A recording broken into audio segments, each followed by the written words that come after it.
Joey's Client's Corner. Welcome back to the Shop Stool Podcast. This is episode 11 of season 6. Welcome back, Joey and Bryan. Always good to see you guys. I hope you've had a good couple of weeks. Yes, we're back. We are back. Springtime as well, baby. That's great. I was just about to say, what's it looking like outside the house there, Bryan? Well, I think this is the first time I've actually recorded an episode in my workshop, isn't it? Yeah, I think so. Every other time I've had to do it in the house because it's first thing in the morning and I can see my breath and I can't feel my fingers.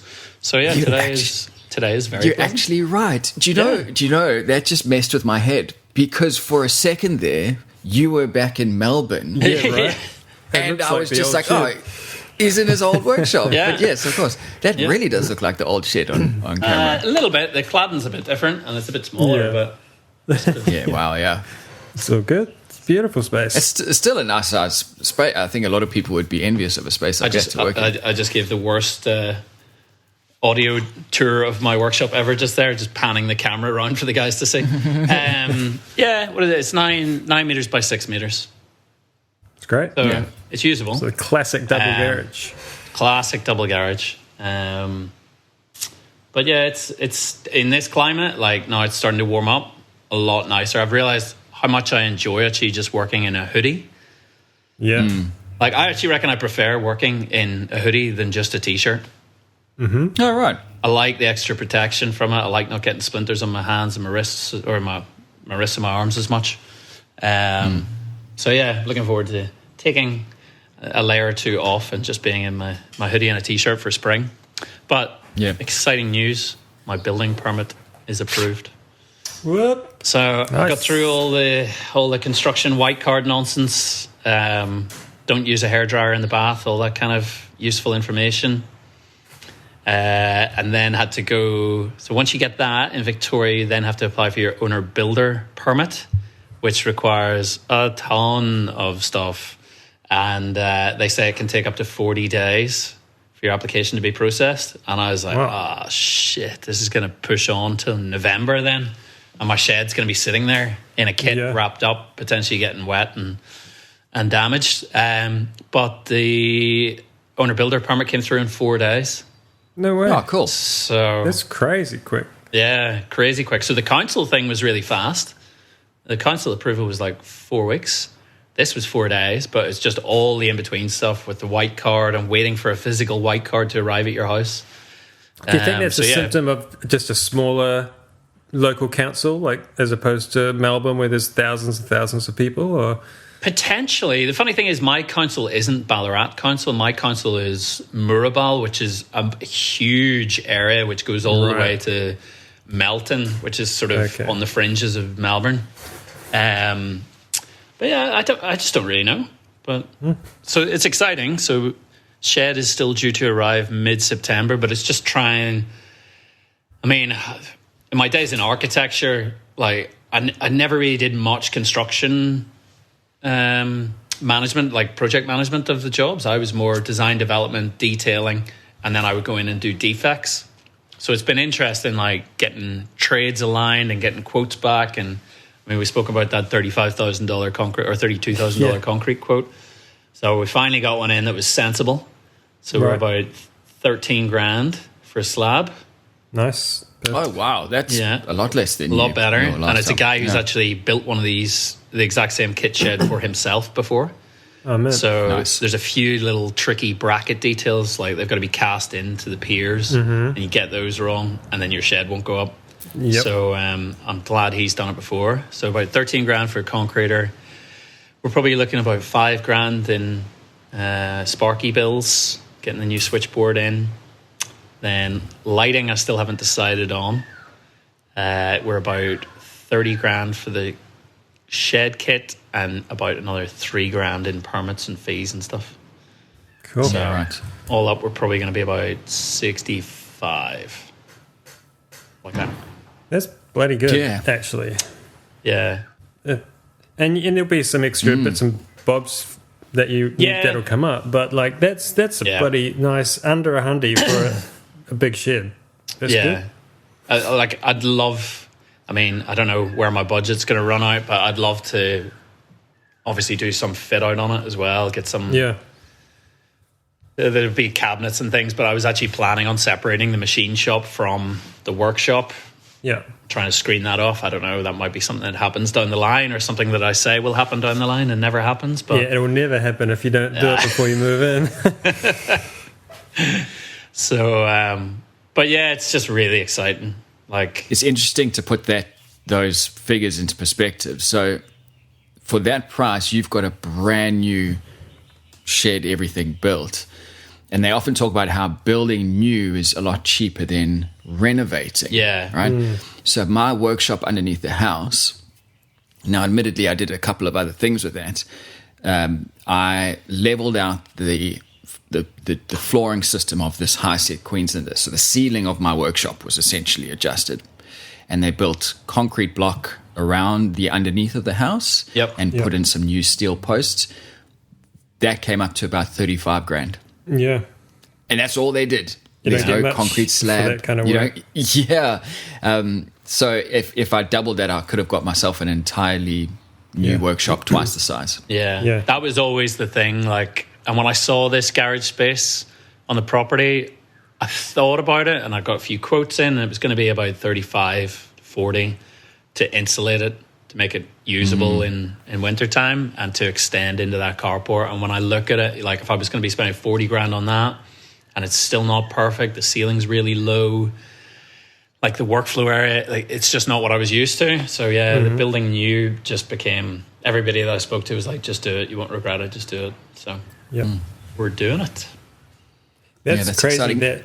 Sorry, I was just going to say, Robin, that idea of you don't get much when you reno, I always look, I don't know if it's a big thing in Australia where people sell old homes, and you buy an old home and they'll truck it onto a site, and then you often cut the house in half, put it on a truck, put it on your new piers on a site, and just the cost to essentially rebuild a house inside of an old house is just outrageous. I don't see how it's good in any way. It was way more common in New Zealand, that whole cutting your house in half and selling it. Like, I know so many people over there that have done it. I don't know anybody here that's done it, but my neighbor has done that. I suppose in Queensland, because all the houses are just sitting up on posts, whereas Victoria, things are tied into slabs a bit more usually. And it's a very big industry here. So I watched them bring the house in on 2 trucks, load it up, and put on the stilts. And my neighbor, the person who owned that land, owned this piece of land. So he subdivided this property that I'm on, sold this with the house, and then put a house on that side. So he was coming at it purely from an economic perspective. And his whole idea was, this will be a cheap way to put a house on a block instead of building. And at the end of it, he said, "No, don't. It's bullshit. Build a house. It's a lot cheaper." There's so many small things that you don't realize go on when you move a house that you're better off just building from scratch. It's such a massive issue. Like over here, happens all the time, and I've seen these things, like, because over here it's typically old villas which are almost 100 years old already, and they're shifted, and then none of it is up to code building wise, like strength wise. So it has to be stripped back to the framing completely, and then braced, and you're like doubling up all the studs, doubling up all the roof rafters. You're just rebuilding it next to the old one. It's like just build it new. It's so crazy. I'd seen people that were selling secondhand sheds and saying, and the prices on them were, say, I don't know, 8 to 10 grand or something. Right. But like, I'm looking at, you got to dismantle it, then you got to transport it, then you got to reassemble it, and hope you don't lose any parts or break any parts. And there's all random holes all through all the sheets of irons. There's holes, and you're like, what was this for? Where'd it go? Like, holy shit.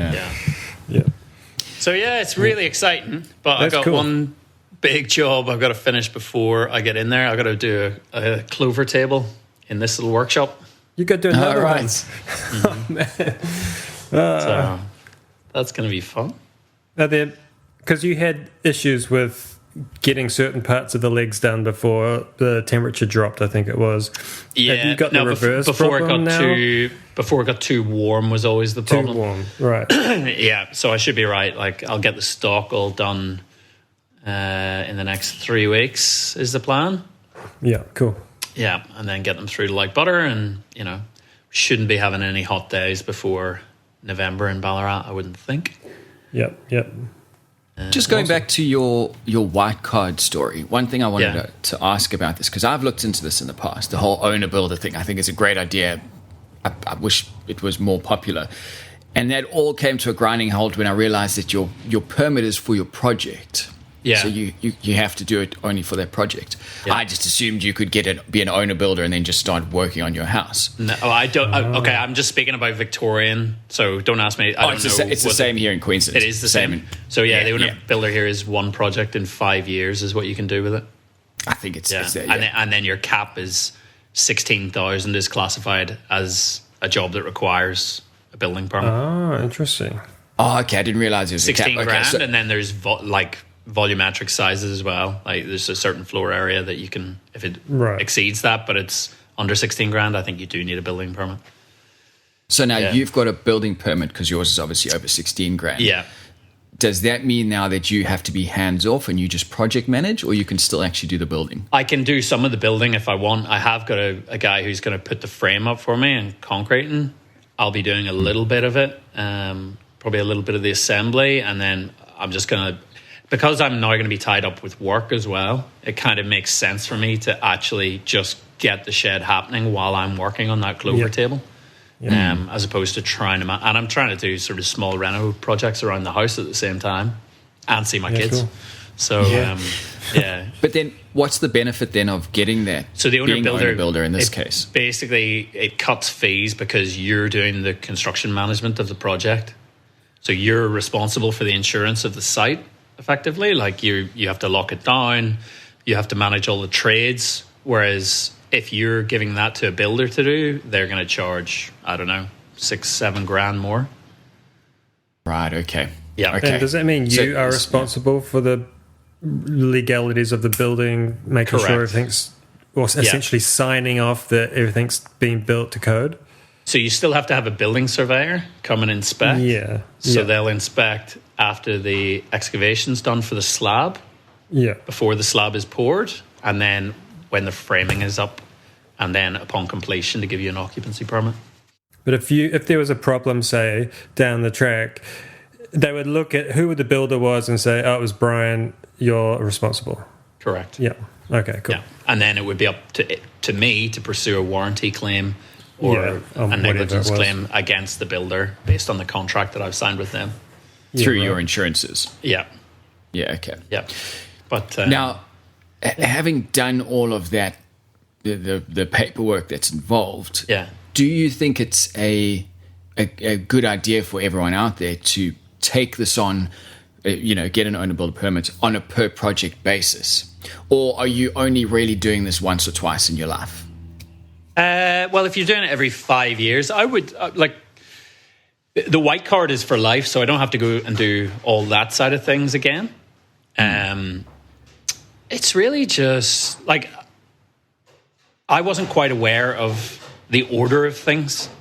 So had I known it was going to take this long to do everything, I would have ordered the shed to arrive later. But then in hindsight, they actually cut the 40 days to 4 days for my... So I don't know. To me, it's been interesting. It's been an experience just learning about it and learning how councils work, because I haven't done a planning permit since I was an architect. So it's been interesting doing that. It's been worthwhile, to save the money. It has been worthwhile. Right. Yeah. More what I'm asking is it, when I looked into it, it looked like a real process to get that owner-builder permit. And then when I found out that you have to do it per project, I just thought, well, this is so much work if I want to do 10 projects over the next 10 years. So would you get an owner-builder permit each time? Is that feasible, or is that just too much work? And I'm talking about random disconnected projects. So a project comes up in 2 years and you think about it. I would do it again. Now that I know the process, I would do it again. It's literally just the amount of documentation that you required to get the owner-builder permit. got to get stat decks from, like, if you co-own the property with somebody else, you got to get a stat deck to say we both agree to develop the site. You got to get certificates of title over. Like, I've had to get probably 3 or 4 certificates of title because they've all got to be, you know, less than 7 days old. But all these things happen at different times. Yeah, there's hoops to jump through, but like, it saved me money. And it's allowed me to be more engaged with the process rather than just handing it off to a builder. Why don't I answer that question once the shed's up, Robin? How about that? Yeah, okay. Because that's what put me off. Is I just thought if I want to be involved, I want to be part of it. Yeah. But if I have to work through a phone book worth of documentation every time, well, then of course I'm not going to do this. Yeah, it's going to pay in the ass. Yeah. So cool. What have we got? 3 weeks before 2.5 weeks before the shed arrives, and probably aiming to start in 4 weeks, I think. Yeah, it's exciting. Awesome. It's really exciting. So, Joey, you mentioned before the show that you've had some interesting clients recently, which I feel like is Joey Clients Corner. Surely I'm not the only person who gets interesting clients, but Can we? You boys are both musicians. Can we come up with some theme music for Joey's Client Corner? Joey's Clients Corner. There we go. Somebody out there make us a little jingle. That'd be good. So last time we talked as a threesome, I was talking about a client who wasn't paying her deposit and wanted me to start the job. So the next day, I gave them the bit of the old pay now or no work. So the money went through the next night. Great. The next day after that, the job's been put on hold for at least a month. So that's very the client strange. contacted you to say that? Yes. Okay. So I'm like, okay, well, so now my month is open. So, and then I had some other work come in. Luckily, some old clients who want this gigantic job, so it's just slotted right in. So my point was, and so that particular client, this was a placeholder deposit invoice. This was just like, I'm busy. I need to know if I'm actually doing your work. So give me some money to prove that we're doing this. Okay, got some money. So now that placeholder is void because that was a placeholder for September. September's now here. And so now I've got some money from them for no reason. So at some point I'll either give that back or we'll actually do the job. But like they've kind of defeated the purpose of a placeholder deposit. So anyway, I think the word deposit means it's yours. Yeah. Yeah. Well, I mean, it's a big old chunk of money, I tell you. So I'm not sure. Right. Okay. It's not like a $500, $1,000 deposit or anything like that. This is right. It's 50%. Like more than 10,000. So okay. All right. So it was actually it was the start of a job deposit as well. It wasn't. It was still just a percentage. It was just placeholder, right? That's just how big the job is. It was just like 6 months of work. So I'm like, okay, if you're going to book me out, pay this deposit. Anyway, so that fell through. The job's still apparently open, but who knows when it's going to happen with no contact with the client. Anyway, so I got this other client, and he wants, and it looks like it's going to happen. He wants this little TV console thing. And I said, look, I've got a free week, first week of September. This is 3 weeks ago. First week of September, you can have it. And he goes, yep, book me in. I want to do it. I'm just not sure on the design. I said, okay, place holder deposit. Here's $500. If you want it, you've got to pay for it. Okay, yep, sure, I'll pay for it. Well, came and went. No money came in. 2 days ago, I get the money. And so this is meant to be starting next week, this work. And so I'm like, I see you paid the placeholder. You're a week late. I'm going shopping tomorrow. I'll do my weekly supply run. You need to tell me exactly what we're making right now. I've got to price it, draw it, and you've got to okay designing. And I'm going shopping tomorrow. And so that just didn't happen. And he rang me and apologized because I didn't think you were actually going to do what you said. i.e., I didn't think you were actually going to start on the 1st of September. So I wondered if you guys have run into this where is there a real perception that we're just all saying bollocks? Like, why are we just, does everyone think we're lying about our start dates? Because I never do. I'm like, this is my start date. That's why I want to start on the date. And it annoys me when other people just assume that we're all not telling the truth, I guess. It's a very strange... Maybe it might be the fact that you're...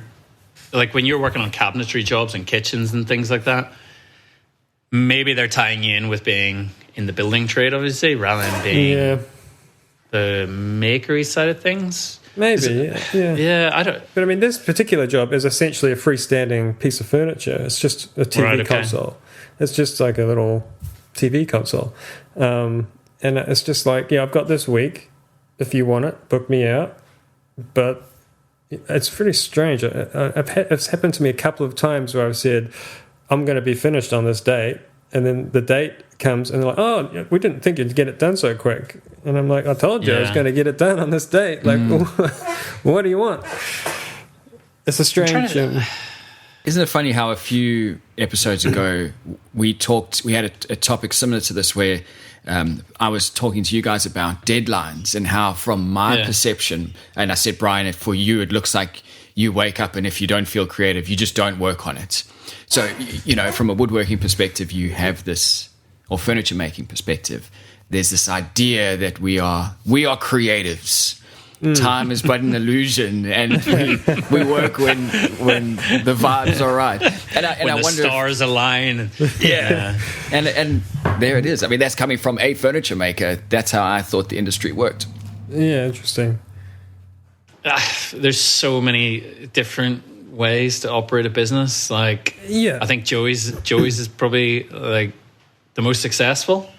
I would say, like, I haven't really had any clients. Usually the clients are keen to get the job going.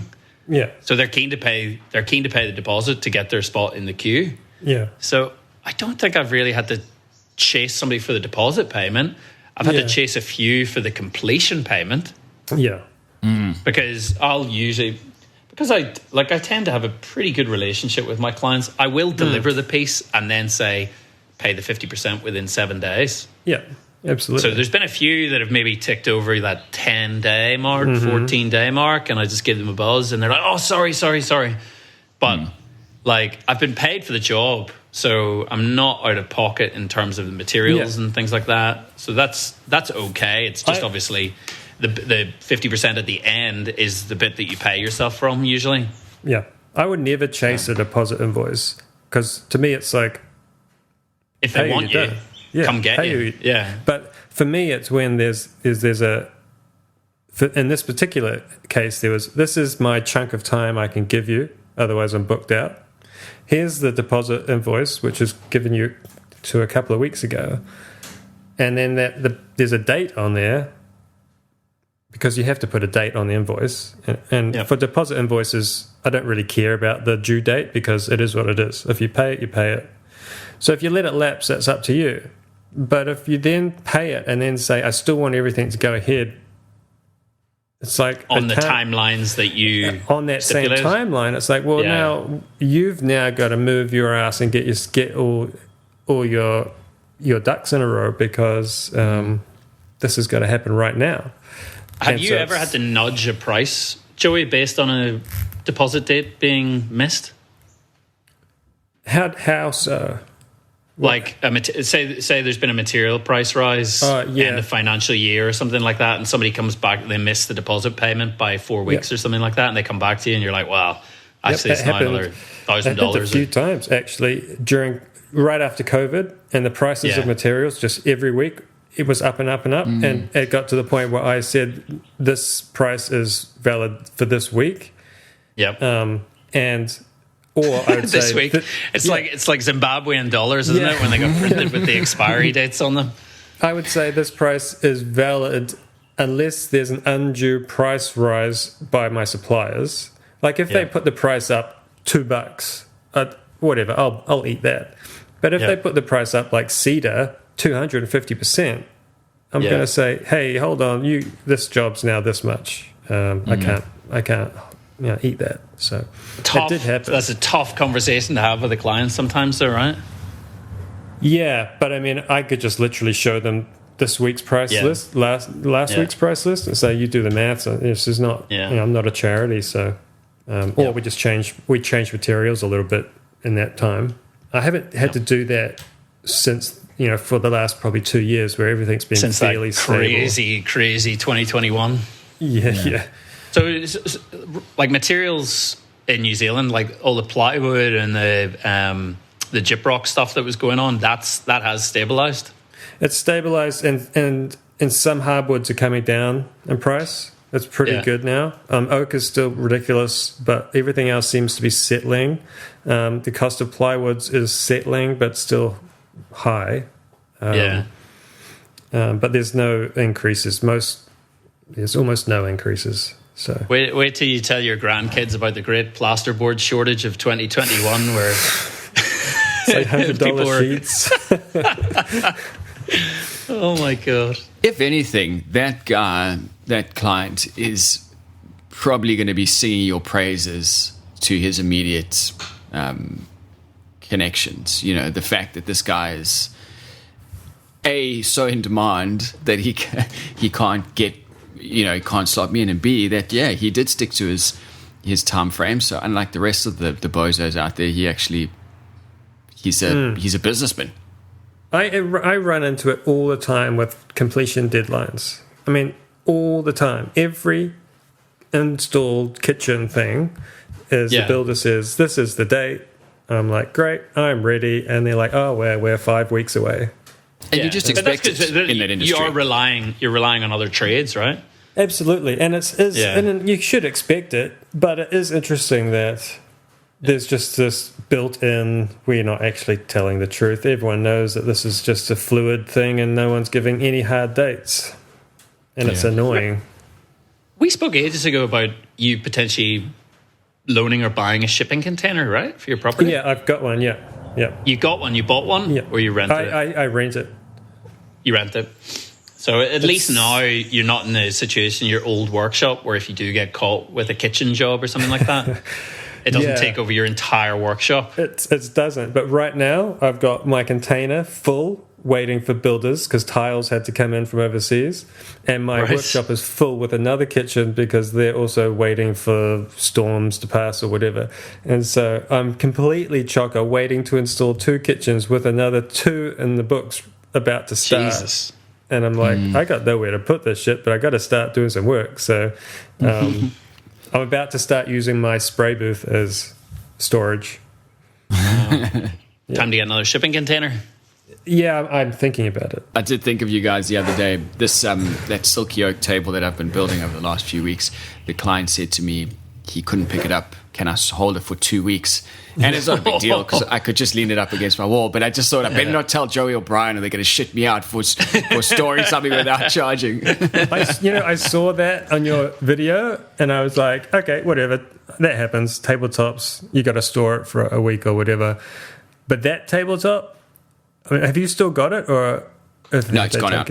Yeah, I was going to say, like, if I was storing that one because it's so wide, I would have been clamping every straight thing I have around that sucker. 100%. And so very flat. stable, very flat. It stayed flat the whole time. Yeah, that's great. I mean, good for you, because man, I would have been scared that was going to turn into a banana while it was sitting around. It probably helped that the boards were so narrow, right? Yes. Yeah. And it's also it's so climate controlled in my shop. Yeah, there's very few fluctuations. I don't know how much that plays into it. But getting into that, so you have a climate controlled shop with aircon now? It's always, I had aircon as soon as I built it. Yeah. So the second you take it outside, like I've had some issues with humidity. Obviously, Melbourne's a lot drier. Even when it's warm, it's dry. So you're just dealing with heat. How the hell does it go with humidity when you take a piece out of an air-conditioned workshop out into the humidity and then back into an aircon space? Or that's going outdoors though, right? Yeah, that is going outdoors. So that's That's an interesting one because during winter, I won't run my aircon. So essentially, my shop Winter. wall. Jeez, you don't even know what winter is, Robin. My workshop equalizes with outdoors during the quote unquote winter. So that's essentially It's about what it is. this time, yeah. But in the middle of summer, then it is a big thing because outside it's 29 degrees and 95% humidity, and indoors is 24 and maybe 60%. So it is a big drop. I try and keep it in the workshop as manageable as possible, but I don't drop that AC down to 20 because of exactly what you're talking about. So I'm sweating my balls off, but it's to try and keep it as close to outdoors. I think about this a lot as well. I think if you're making a piece and you've got it nice and air conditioned and it's going to go into a nice air conditioned house, the journey between the two is what it is. It's probably not going to affect it.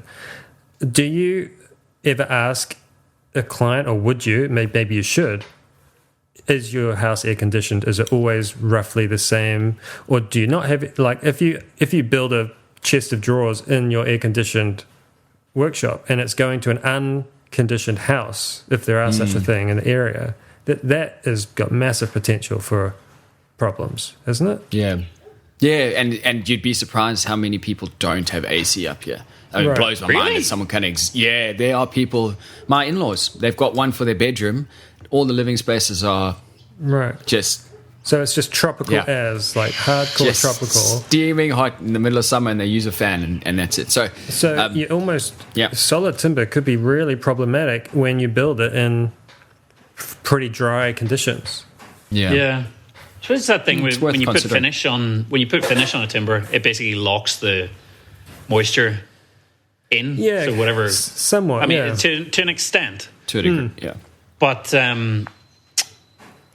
like if I'm thinking, if you're buying your timber from a yard, Robin, and the yard is an outdoor yard, which it is, it is, and then you're bringing it into a conditioned workshop. Do you let how long are you letting the timber acclimatize for? At least a week. So 1 week. A few months ago, I built an urn for someone, and it was the middle of summer. I was carrying this piece of cedar in the rain, walking in the rain home to get into the workshop. So that board sat for, I think it must have been about a week or two to just let it dry out, because it isn't out where I get my timber. It is it's presumably in some kind of just a shed, even if it's fully enclosed. It's just a shed. It's not insulated. I always used to try and let the timber acclimatize in my workshop, but then I was like, wait, my workshop is no different from the timber yard. Certainly my old one, and even my new workshop is not that different in terms of temperature and stuff. And also, I'm not usually that organized where I can get a bunch of timber and let it sit for a week. Like typically, I'll go buy my wood, and that afternoon it's going through the machine. It's like I don't have time. Usually, I'm not that organized to have different orders of timber sitting around. But I agree with you. I used to do the same thing. It would be a week before the timber would be, ready to work or whatever. Whereas now I let my timber acclimatize after I've done the first dressing of it. Right. Yeah. Especially if it's rough sawn, if it's like the hydro wood that I've used over the years, which has had a little bit more movement to it. I'll do my first pass down on the jointer thicknesser, let it sit, and then that's when I'll give it its week. Because I, having spoken to some veteran woodworkers over the years, some people do talk about this whole wood movement being very overblown and very situational. I don't know if you guys necessarily agree with this, but I think about all the times. I would call it situational. I wouldn't call it overblown, because wood does move. It does, but the technology in in our glues, etc., is so good these days that you are, if you've built it properly, particularly if it's a freestanding unit, the movement that you're going to get is very minimal, and it's unless you are lining that board up against a wall in a house, that deflection is not enough to to the really times when notice. it's like, obviously you've got that simple thing of, don't do anything that's cross grain, like don't try to glue anything unless it's like a lap joint or something like that and it's got a big gluing area, so don't do that. And then when you're attaching a large table to a frame which is not going to expand, you have to think about how that's going to expand with Z clips or buttons or something like that. But I think typically woodworkers allow for the wood movement. We're pretty good. Yeah. But I've had situations, one, you have to think about how fussy your client is for a start, because wherever wood movement has been allowed, that movement can be noticeable and the client might hate it. Point in case is I did a dining table with breadboard ends because I had to. Client hated the fact that the table wasn't flush with the breadboard ends. And I had to trim it down after multiple warnings that it's probably going to move back the other way. No, trimmed the breadboard ends off and refinish the tabletop.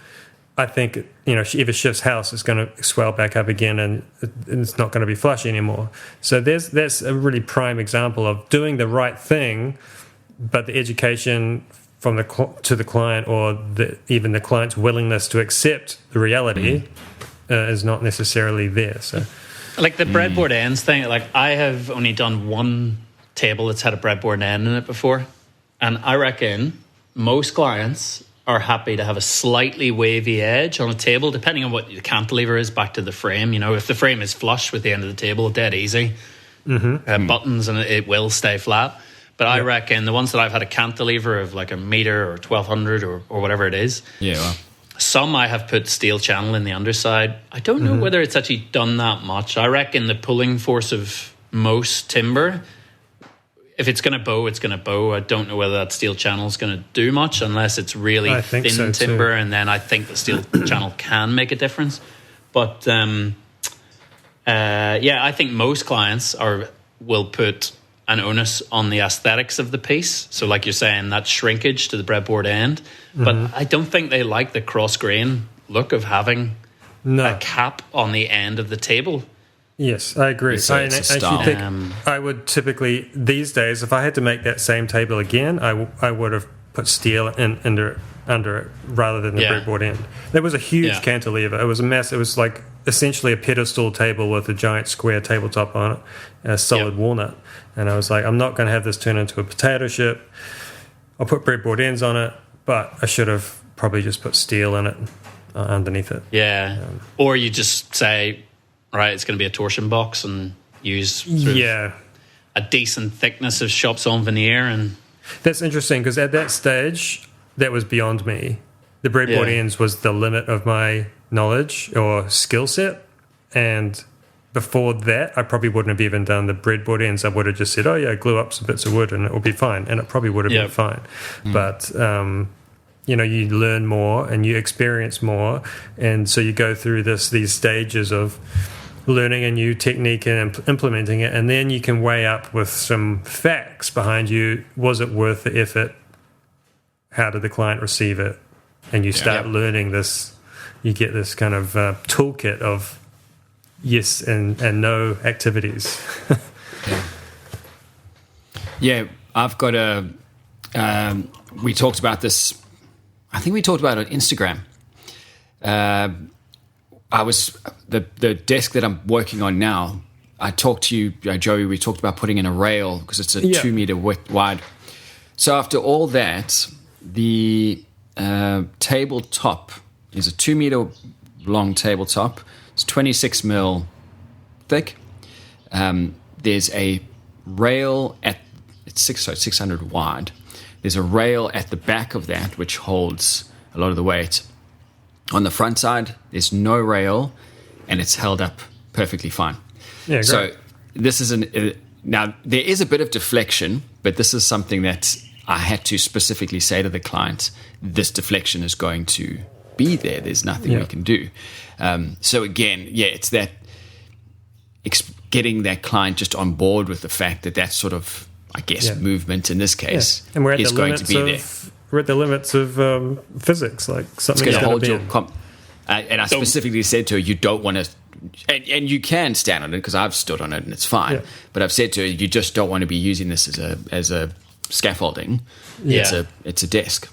Yeah. Yeah. It's more like a heavy object over a long period will sort of cause the sag of it. Like standing on something once won't really bend timber. Yeah.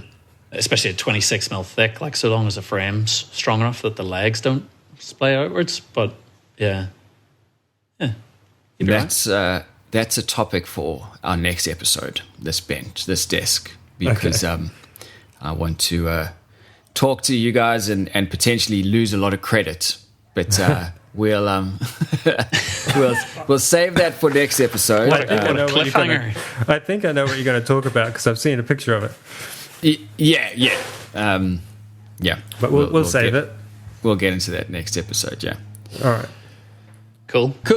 All right, guys. We're at time, so let's call it there. And Great. Yeah, we'll talk again in 2 weeks. Cool. Yeah, sounds good. All right, guys. See you later. See you guys. Bye. Bye.